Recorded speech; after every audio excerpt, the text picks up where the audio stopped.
Siema, tu wahacz. Gama elektrycznych modeli Kii stale się rozrasta i tym razem na rynku pojawia się najmniejszy jej przedstawiciel, czyli EV2. Najmniejszy przynajmniej na razie, bo pozostaje jeszcze cyfra 1, która kiedyś może zostanie wykorzystana, ale ja miałem możliwość wziąć udział w premierowych jazdach dwójką. Zapraszam na pierwsze wrażenie.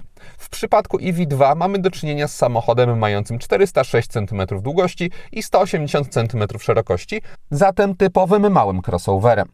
EV2 wpasowuje się także w trendy stylistyczne najnowszych modeli tego producenta, jednak dodaje też coś od siebie, a dokładnie udziwnione według mnie światła, gdzie te tylne zostały mocno obniżone i nie jest to moim zdaniem korzystna zmiana. Ogólnie jednak samochód ma swój charakterystyczny styl, który trudno jest nazwać neutralnym, albo się komuś spodoba, albo nie. W kabinie także mamy do czynienia z projektem znanym już z innych modeli Kii, który całkiem dobrze komponuje się z nadwoziem. Jest już on jednak bardziej uniwersalnie ładny według mnie i tutaj najmniejszy model wyróżniono detalami, jak napisy na drzwiach, a także możliwością dołożenia opcjonalnych wstawek w jasnym, żółtawym kolorze. Też co istotne, kabina nie została udziwniona pod kątem sposobu obsługi. Starter jest w nietypowym miejscu, to znaczy na dźwigni przy kierownicy służącej także za zmianę biegów do przodu i do tyłu, ale już chociażby panel klimatyzacji ma najważniejsze przełączniki do zmiany temperatury czy siły nawiewu w formie fizycznej. Bardziej zaawansowane rzeczy związane z klimatyzacją dostrajać można przy pomocy dodatkowego małego ekranu. Jego obecność wypada na plus względem ukrycia tych funkcji gdzieś w menu, ale fakt zostaje, że przez swoje położenie kierownica całkiem wyraźnie ten ekranik zasłania. Poza nim mamy w kabinie dwa wyświetlacze 12,3 cala każdy i ogólnie multimedia są identyczne jak w innych, większych modelach Kii, nie zaszły tutaj żadne zmiany. Oznacza to, że na zegarach z kwestii funkcjonalnych modyfikować można wyłącznie to, co znajduje się na środku. Są tam najważniejsze wskazania dotyczące jazdy oraz wskazówki z nawigacji, ale bez wyświetlania mapy.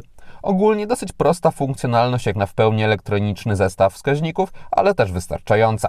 Wyświetlacz centralny zawiera najnowsze oprogramowanie stosowane w Kijach i ja na podstawie krótkiego kontaktu tutaj, jak i dłuższych przy okazji testów innych modeli oceniam je bardzo pozytywnie.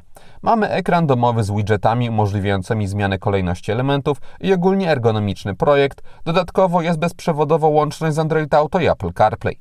EV2 jest także samochodem, który można sobie solidnie dostroić pod kątem sposobu działania układu elektrycznego. Menu temu poświęcone jest rozbudowane, można też śledzić statystyki jazdy. Ogólnie takie podejście oceniam na plus. Za pozytyw uznaję także nieruszanie przez Kiję rozmieszczenia przycisków na kierownicy, które to od lat uważam u tego producenta za wzorowe pod kątem wygody, chociaż sam kształt tej kierownicy bez trzeciego ramienia nie każdemu pewnie przypadnie do gustu. Pod kątem jakościowym kabina w dużych obszarach na desce rozdzielczej czy drzwiach opiera się o twarde tworzywa, ale mają one miłą dla oka fakturę. Dodatkowo wrażenie estetyczne poprawia obecność materiałowych wstawek. W egzemplarzu, który ja dostałem do jazdy, jeszcze trochę punktów za styl dodawała jasna kolorystyka, ale ona w testowanej drugiej od góry wersji Earth wymaga dopłaty. W standardzie dostaje się ciemniejsze barwy i tylko materiałową tapicerkę, a wraz z rozjaśnieniem dochodzą też wstawki z ekoskóry. W drugim rzędzie siedzeń po ustawieniu przedniego fotela pod siebie na nogi miałem jeszcze naprawdę solidny jak na auto tego typu margines przestrzeni. Nad głową zapas był minimalny, ale wciąż co najwyżej moje włosy lekko stykały się z podsufitką bez garbienia, więc poziomo poprowadzona linia dachu się sprawdza. W prezentowanym egzemplarzu możliwe było także przesuwanie tylnej kanapy, bo za 1500 zł ekstra można mieć EV2 w wersji 4-osobowej z taką funkcją. Domyślnie jest 5-miejscowa z kanapą zamontowaną na stałe. Takie możliwości modyfikacji sprawiają, że można powiększyć pojemność bagażnika z domyślnych 321 do 403 litrów.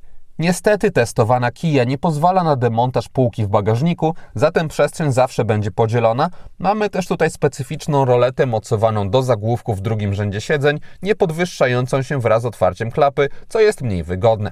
Wciąż jednak pojemność, jak widać, wypada całkiem nieźle. Kilka walizek można upchać nawet bez angażowania przestrzeni pod podłogą.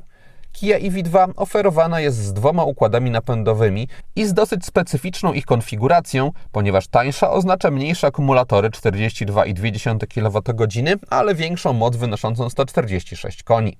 Dopłacając dostaje się akumulatory 61 kWh, ale za to silnik ma skromniejsze 135 koni mechanicznych. Zawsze w tym samochodzie jest napęd na przód. Na start dostępna będzie wersja wyłącznie z mniejszymi bateriami, większe wejdą do produkcji w czerwcu 2026 roku. Podczas jazd testowych mogłem pokonać EV2 kilkadziesiąt kilometrów w warunkach miejsko-podmiejskich, bez tras autostradowych i wtedy zużycie energii oscylowało wokół 12-14 kWh na setkę, zatem deklarowany przez producenta zasięg około 315 km powinien być możliwy do uzyskania i też dla większości osób mniejsze akumulatory powinny być moim zdaniem wystarczające do jazdy w takich okolicznościach. Przy większych bateriach zasięg to około 450 km. Samochód też powinien poradzić sobie pod kątem dynamiki, bo do okolic 100-110 km na godzinę EV2 przyspieszało sprawnie i płynnie, jak na elektryka przystało. Nie ma co oczekiwać oczywiście tutaj sportowych wrażeń, a też domyślnie pedał gazu nie jest przesadnie wyostrzony, ale jeździć można bezproblemowo i bezpiecznie.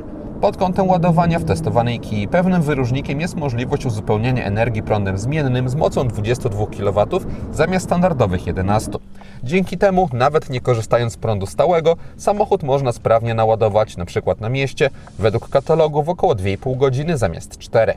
Opcja ta wymaga jednak dopłaty aż 6 000 zł, więc potrzeba specyficznego stylu korzystania z auta, aby była opłacalna. Z kolei moc ładowania prądem stałym jeszcze nie jest do końca zdefiniowana. Przy mniejszych akumulatorach maksimum ma wynosić około 118 kW, przy większych jeszcze nie wiadomo. W każdym razie katalogowo od 10 do 80% ładowanie trwać ma około 30 minut. Sposób prowadzenia samochodu jest neutralny, ale też całkiem dojrzały. Mamy płynnie pracującą kierownicę oraz nastawione bardziej na komfort zawieszenie i ten drugi aspekt bardziej zwraca uwagę, bo jak na małego crossovera EV2 naprawdę nieźle wybierało nierówności, nawet lepiej niż się spodziewałem.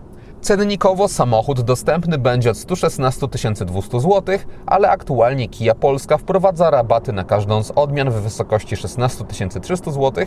Mają one obowiązywać przynajmniej do końca drugiego kwartału. Większe akumulatory mają być droższe od mniejszych o 20 000 zł i sądzę, że w aucie tego typu dla dużej części użytkowników ta dopłata nie będzie niezbędna. Tak samo, aby kręcić się takim EV2 po mieście, nie trzeba będzie specjalnie dopłacać do droższych półek wyposażeniowych. Już w bazowym Lite dostaje się bowiem chociażby aktywny tempomat, największe ekrany w kabinie, światła LED, samościemniające się lusterko wewnętrzne, kamerę cofania wraz z czujnikami parkowania, więc można spokojnie jeździć. Ewentualnie można dopłacić do drugiej od dołu wersji R, gdzie mamy więcej głośników, 6 zamiast 4, czujnik deszczu, dwustrefową klimatyzację i kilka innych rzeczy, które mogą się przydać długoterminowo, ale wszystko wyżej w cenniku to już moim zdaniem ekstrawagancja do auta tego typu, którego ideą jest jednak bycie elektrykiem w możliwie niewygórowanej cenie. Podstawowa wersja Lite pojawi się trochę później, w podobnym terminie co większe akumulatory, to znaczy produkcja na początku wakacji, dostawy do klientów od sierpnia. Egzemplarz, który prezentuję, wyposażony został we wszystko, co przewiduje wersja Earth, poza panoramicznym dachem i kosztował, uwzględniając rabat, około 149 000 zł. Wyżej jest tylko odmiana GT Line, wprowadzająca większość pokazywanych rzeczy w standardzie, a przy okazji usportowiony pakiet stylistyczny. Jej jednak na premierowych jazdach nie było. EV2 w salonach jeszcze też nie ma, ale gama elektryków Kii jest już całkiem rozbudowana i myśląc o innym, mniejszym modelu, można swoją uwagę skierować na przykład na dostępne od ręki EV3. Takie auto można mieć także za 2044 zł netto miesięcznie w leasingu operacyjnym u partnera Wahacz TV firmy Carlis Polska. Rata taka możliwa jest przy 20% wpłacie własnej, 4-letnim okresie leasingu i wykupie końcowym 30%. Dodatkowo widzowie kanału po wpisaniu w uwagach do zamówienia Wahacz Free będą mieli darmowy transport wybranego auta. Link do oferty umieściłem w opisie filmu. Ogólnie Kia EV2 zapowiada się na ciekawą propozycję, jeśli ktoś poszukuje małego elektrycznego crossovera. Już w podstawie ma wystarczający w jeździe miejsko-podmiejskiej układ napędowy, sposób obsługi multimedia bez cięć względem droższych modeli tego producenta oraz, co istotne, bez udziwnień i przyjemny sposób prowadzenia i trudno jest mi się tutaj do czegoś istotniejszego przyczepić.